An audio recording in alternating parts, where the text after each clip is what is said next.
Hey guys, I'm Jackie Brubaker, your host of That Girl the Podcast. I'm an author, performer, 2-time Emmy Award winner, human relationship specialist, and founder of the wellness website loveyouevenmore.com. Each week I bring on inspiring people and experts in their field to have powerful, motivational, and enlightened conversations about relationships, self-development, and how you can live your most authentic life. Welcome, Nellie Akalp, to That Girl the Podcast. I'm so excited to have you on today. Nellie is quite accomplished in the small business world as a female entrepreneur. She has, actually, I'm going to read your bio because it was so good. I was like, I can't do better than that. She did it. Nellie is an entrepreneur, small business expert, speaker, and mother of 4 amazing kids. As CEO of CorpNet.com, she has helped more than 500,000 entrepreneurs launch their businesses. Akalp is nationally recognized as one of the most prominent, influential small business experts on legal matters, contributing frequently to outlets like Entrepreneur, Forbes, the Huffington Post, Mashable, and Fox Small Business. As a passionate entrepreneur herself, Nellie is committed to helping others take the reins and dive into small business ownership. Through her public speaking, media appearances, and frequent blogging, she has developed a strong following within the small business community. She is awesome, you guys. If you are thinking about starting a small business, you are in the right place. She's going to help us navigate with her own stories and her own experience. Nellie, welcome to the podcast. Thank you so much for having me. Wow, that was a nice warm welcome. I just got goosebumps all over. Well, you're very impressive. And I'm just glad that you're here to really give it, in this real way of like what small business ownership is, and especially for female entrepreneurs, because we all wear a lot of hats, but I think that women, we wear a lot of hats. So let's kind of dive into sort of how did you begin this journey? I don't think I could take direction and having somebody tell me what to do, honestly. I am a very, very A-type personality. I grew up an only child. So I think that has a lot to do with it. The fact that I'm an only child and, being raised kind of just, being on your own and having to always, entertain yourself. You kind of become kind of a loner in a way. And you tend to become a survivor. So for me, it was really hard, as I grew up, finding myself working for others and not being able to do something my own way and having to be confined to specific rules or ways of having that job done. Right. So I think it was a combination of things. And plus, I didn't like having to be somewhere at a certain time. Whereas when I was given that flexibility of showing up whenever I wanted to, I felt like I was more excited to do what was, expected of me. That makes so much sense. I'm also an only child and I resonate with all of what you said. I was a busy child. I was busy making my own businesses, writing shows. Like I was busy. I was doing that too. I used to do like make-believe stuff when I was little. I was always in my bedroom. I was always in my bedroom doing something, If there was arts and crafts or, doing a make-believe show, like I'm on stage. So yeah. Right. Oh my God. That was my favorite thing. I always quote this. How your parents like give you a bunch of your kids' stuff like much later and they're like, here's all your stuff. And you're like, whoa, I don't have the space for this. I found this note that I wrote to a bunch of my classmates and I was young. I'm thinking like somewhere between first and maybe third grade.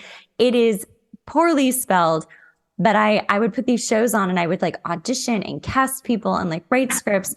And I would do this within my school. And I had this note left over that said, rehearsal at recess, no excuses, ! And I was like, what kind of child was I? Like, But that's an entrepreneur right there. Like That's a they're leader in ready. and of itself. That's leadership right there. It's funny you say that because sometimes when I lead my sales meetings, it's like, come in at 9 a.m., no exceptions, you know? Right, So right. I totally get that. I totally get that. Yeah. So what was your first business? And it could be like as a child too. Like what was your very first business? Oh my goodness. So I loved stickers. I don't know if you remember, but in elementary school, the, a long time ago. So I'm 51. We're talking like 30 years ago, 40 years ago maybe, but they used Let's to keep it have at 30. Let's not yeah, even that's pretend. right. Yeah, that's fine. But they used to have these little stickers that you used to scratch and sniff, Oh, I remember those. Oh, Yeah. I loved those. So I used to like have these books, right? And I would put the stickers in there, and then everyone. It was like a thing in elementary school where you would exchange stickers, and you would exchange it for money, or I'll buy this off of you, or I'll exchange this, or we'll barter. So I think for me, that was like the first thing that I ever got into, and then of course there was Hello Kitty and Yeah. all those little Sanrio products that I would buy, and I would beg my parents to take me to, and then I had something and my friend didn't have it, so I'll sell it to you for X amount because you can't find it, and then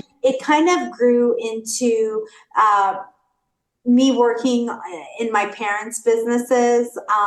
My parents were, I grew up with my grandparents. So my grandpa, was in a bunch of different things. He was an entrepreneur, really learned a lot from him. And he had an antique gallery when we migrated to the US. So I was working the shop, there selling antiques. And then we changed and switched over to the food business, and they opened up a restaurant. I would work the cash register over there. So, and then from there, it was a franchise business. I worked in their, Swenson's ice cream shop. So lots of exposure to entrepreneurship and leadership at a very, very young age, and kind of grew up with that mentality. But in addition to the fact that my family really, we don't come from a lot of money. My family didn't have money. My parents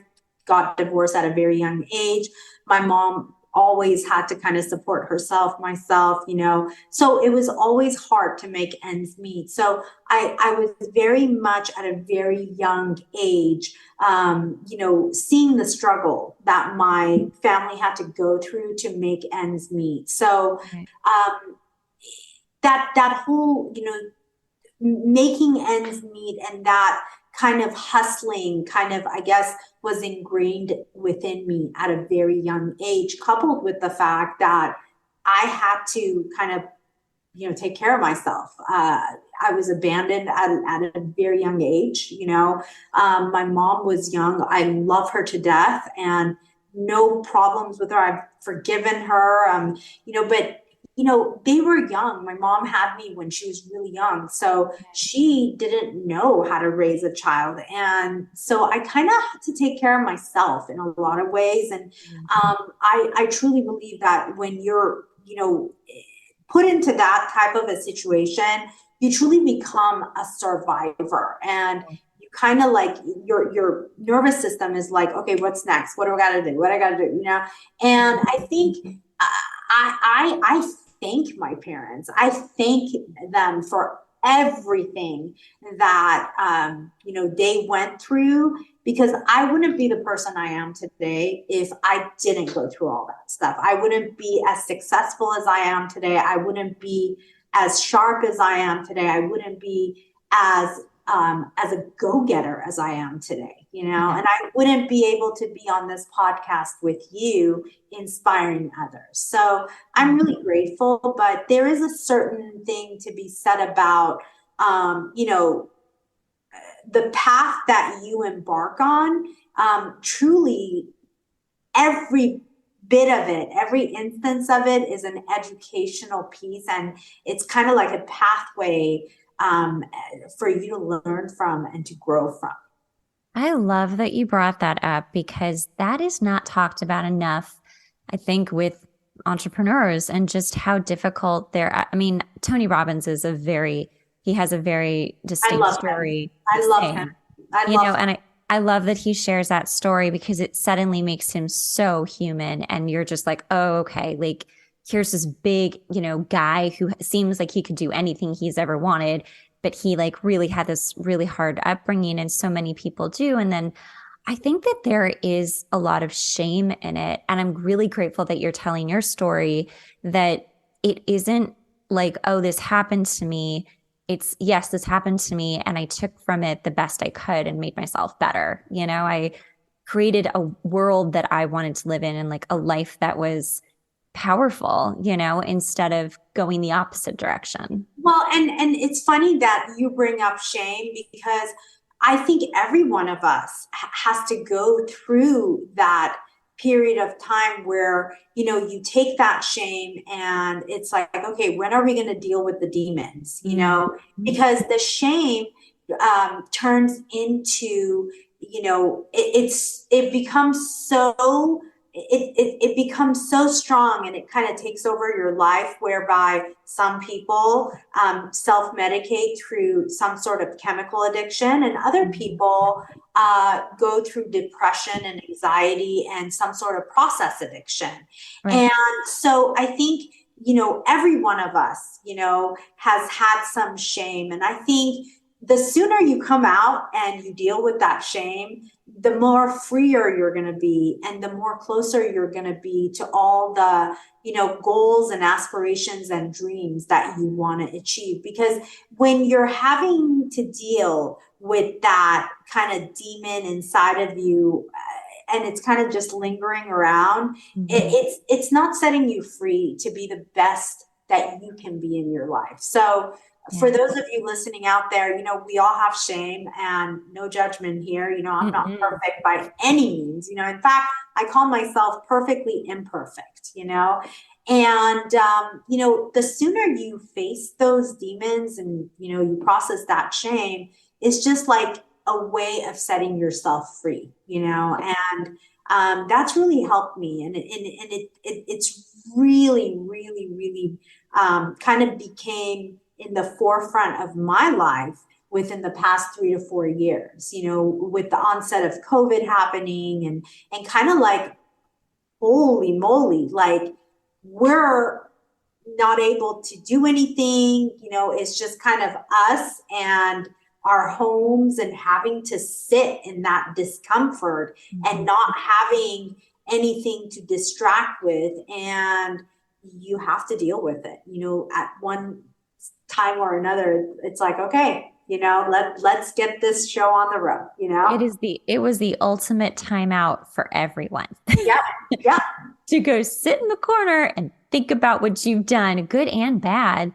I had sort of an opposite reaction with the pandemic, because as an only child, as you know, it is very easy for us to keep ourselves distracted and busy. I did that. And I'm so grateful that I did do that. So I had sort of a delayed reaction to going and sitting in the corner and like processing about like 6 or 8 months later. And then it did hit me. And I was like, oh, wow, this is different. Life is so different and everything changed and shifted.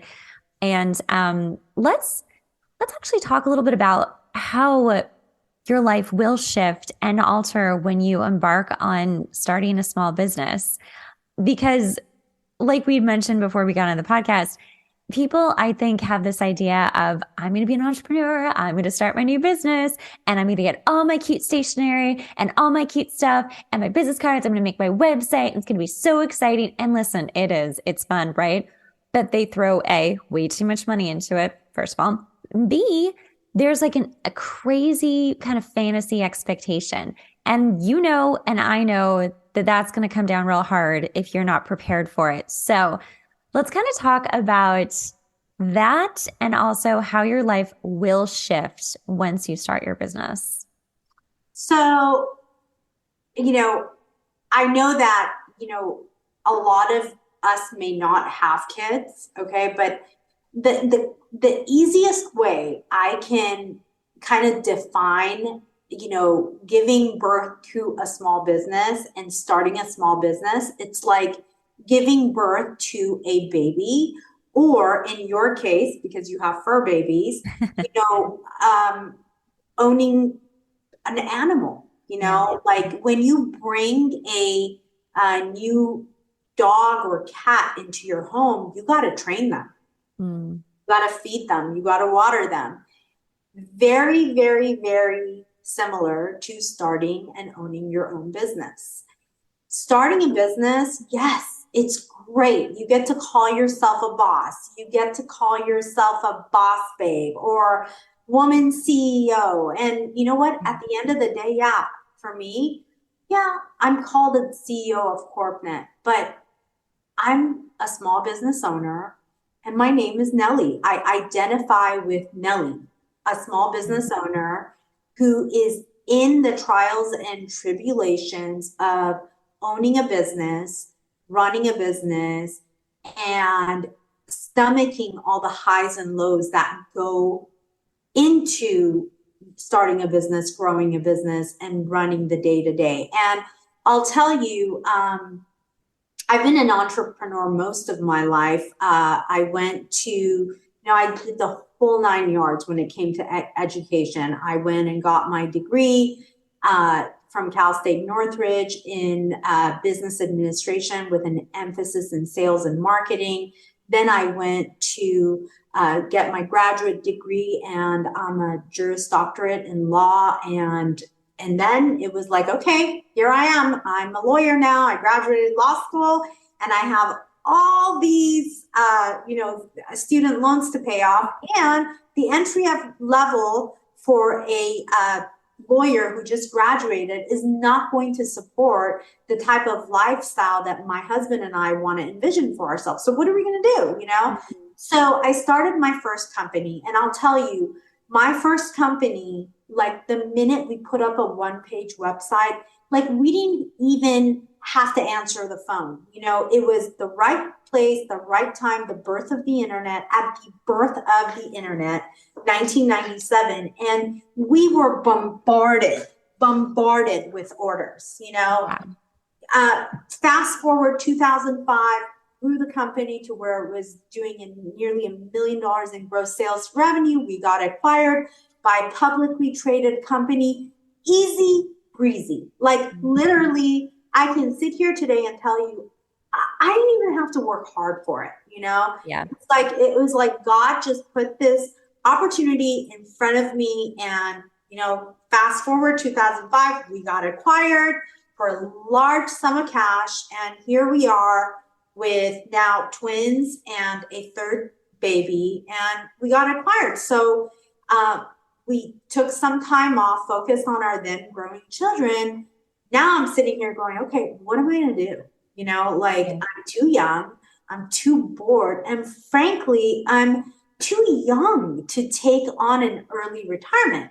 Mm-hmm. So I'm crawling out of my skin. I mean, talk about like entrepreneurship. I was selling tie-dye shirts out of the back of my S550 trunk, to schools, because my kids were in elementary school and middle school. So I would go there for their, sports games, and I would literally like make tie-dye t-shirts in the school colors and sell them, And finally, I found myself sitting with friends and just helping them promote their businesses. And I go, okay, I got to start again, Mm-hmm. And I'll tell you, I started our current company, CorpNet, in 2009, which was at the height of the recession, And I will tell you, Jacqueline, I have never worked harder in my life this second time around with CorpNet that I have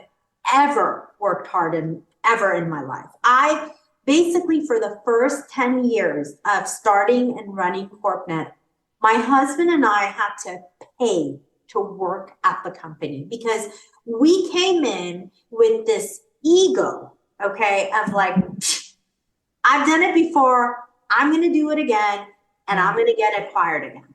And let me tell you, that was the biggest wake-up call of my life, because that's not how small business works. And believe me, you know, I look at it today and I go, you know, the first time around, you know, because it happened so quickly with the first company, it was like I wasn't able to really learn all the trials and tribulations that go into starting a business. You know, it was all given to me on a silver platter. Whereas this time around with our current company, like I'm telling you, there were so many nights of crying and tears and, oh my God, are we going broke? Do we have to shut down? You know, so, you know, yes, it's really exciting to start a business. And oftentimes, and I love the fact that you brought up the name and the stationery and the business cards, because that's exactly what people do. It's like the first thing they want is that name, you know, oh my God, I got to pick up the name and I got to do,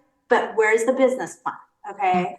Where is the whole plan of how you're going to structure, you know, the people within the company? What kind of culture are you going to have within that company? What kind of social media, you know, how do you want people to connect with you as a company? What's your mantra? What's your value? In this day and age, you know, with how people are on social media, one person can either make you or break you.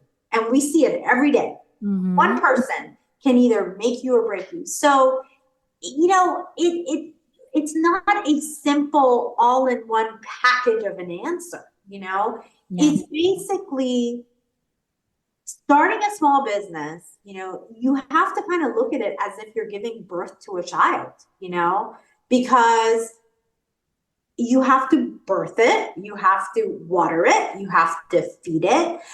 They're, you know, just like a baby, they're going to fall, they're going to cry, they're going to break their hands, their knees, they're going to scratch. That's what happens with a business. You know, you're going to go through times where you're going to be like, holy moly, oh God, what am I going to do? It's COVID now. We're going through a shutdown. That's what happened to us. You know, we had 15 employees, literally 15 employees. And I never forget this day. Our director of operations came to me and looks at me and goes, you need to go home. And I'm like, I'm not going home. Well, I'm sorry to tell you, but you're going to get locked out of the building. Okay. Because they're shutting down everywhere.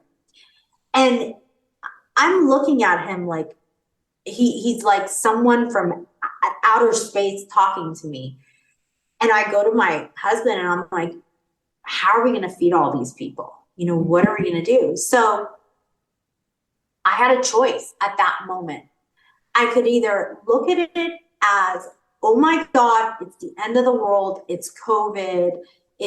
We're done. You know, I got to tell everybody bye-bye. We're shutting down. Or I can look at it and go, okay, I'm going to see what I can do to help people and what I can do in this day and age with COVID to try to provide options to people so that they can keep their businesses alive and they can continue to conduct business remotely. So we went from a 15-person company to now a 125-person company within a matter of 2 years. Wow. And it was because, again, you have to be able to pivot as a small business owner.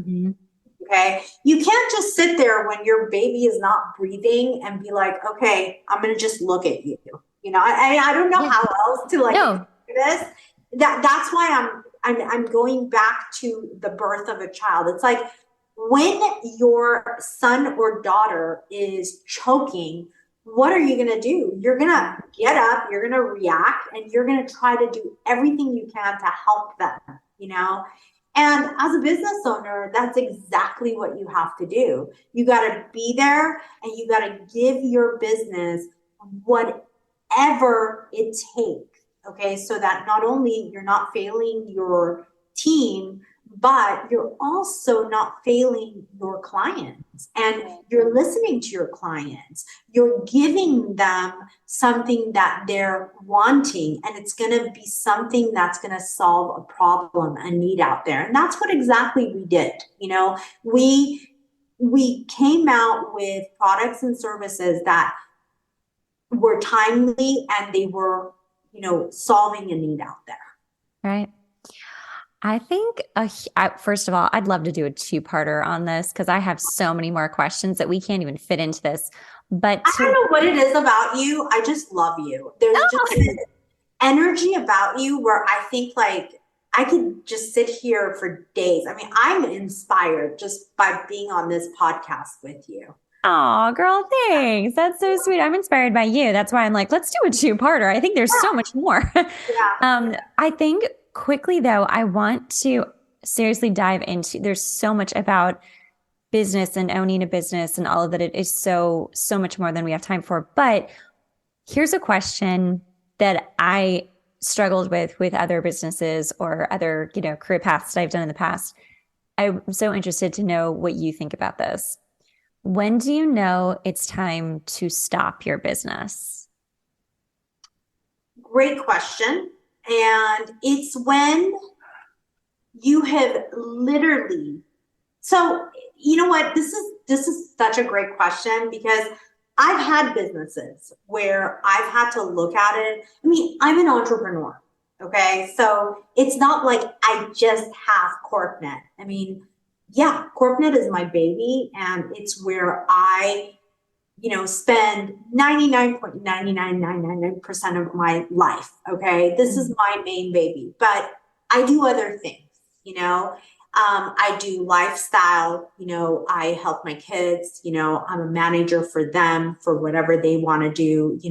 So when do you need to shut down or when do you need to kind of look at yourself and say, it's when you've exhausted all efforts, and you truly, truly, truly, there is no other option where you can go, but I could do this, but I'm not, Yeah. or I could do this, I'm too, you know what? It's when you lost, it starts with you, number one, okay?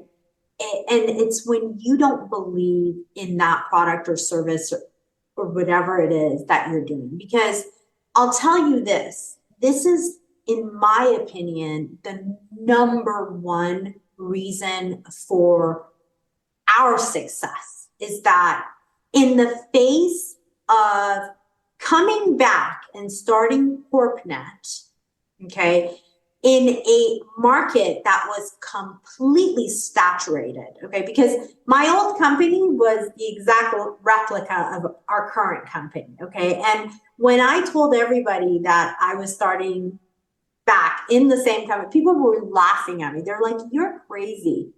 You're going to come and compete with, the 800-pound gorilla LegalZoom, your old company, and I said, yeah, because there's when you have, when you believe in what you're doing, when you're so passionate about what you do, Mm-hmm. there's no question about it because money is so easy to make, and there's plenty of business to go around for everybody. You just got to niche yourself properly. You got to market yourself properly. Okay. But here's the thing. And the main ingredient, the main common denominator in all of this is that I was passionate. I believed in what I had to offer to the world, Yeah. And in answer to your question, when you've lost that passion or belief, when you don't believe in the products and services that you're selling, then it's time to shut down. Yeah. I think that is a perfect and simple to the point answer. It's something that people struggle with. They've put in all this money, all this work, all this time, all their heart and soul and blood and sweat and tears. And if you aren't interested in it anymore, if you're just doing it because you've done all that other stuff, you feel obligated. That's, I really think, when you need to reassess, how much of this is your ego? How much of this is like, well, I put so much money and I might as well keep going. the passion, like you're describing, is what keeps your business creative and being able to pivot and if again, this is the number one thing with any business, this is what I always say. If you aren't passionate about what you want to do, you're never going to succeed because that thing, you're going to need that sort of passion, that sort of, I'm in love with this. I would do everything to make this succeed because no one's going to work harder than you will. Yes. So, and the problem that I see out there with people coming to start businesses is that it's that let's get rich quickly and, let's become an overnight success. And most of the time people are doing it for the money, and great. It's great to make a lot of money, but it's like people are going to see right through you. And nowadays with, the power of social media, the power of, our digital age that we're in, people want to know who's behind the product, who's behind the company, what their values are, and why they're doing the things that they're doing. So, if you're planning on just starting a business just because you want to make money, I really suggest you stop right there and save yourself a lot of money, in startup costs. I agree. Nellie, you're fantastic. You're going to come back on. I'm not even giving you the option. You're just going to come back on and we're going to talk more about business. Yes. And gosh, we could make so many different parts to this, but tell people how they can find you. Absolutely. So if any of you are looking to start a business, whether it's just simply starting a sole proprietorship or partnership, or if you're ready to incorporate a business or form an LLC or needing to expand a business in any state, come check us out at www.corpnet.com. Again, that's www.corpnet.com. We provide online business filing services in any of the 50 states, including state tax registrations, payroll and state tax registrations. And if you have any questions about starting a business or want more education, just come check out our website at www.corpnet.com. You can also contact us at 1-888-449-2638 or send us an email to info@corpnet.com. You can also follow us all over social media /Corpnet or my personal social handle at Nellie Akalp. It's been such a pleasure. I'm so grateful to be on your show. Thanks so much for listening to the podcast. Remember, sharing is caring. Make sure to rate the podcast and leave a review. We really rely on this to help get the podcast out there. Follow us for daily updates on myself and the podcast at That Girl the Podcast and at Jackie Brubaker on Instagram, YouTube, Facebook, and our Patreon page. While you're at it, make sure to check out my new wellness website, loveyouevenmore.com. If you're wanting to dig into developing more self-worth, be healthier about relationships, and learn how to date smarter, go to loveyouevenmore.com and follow us on Instagram at loveyouevenmore.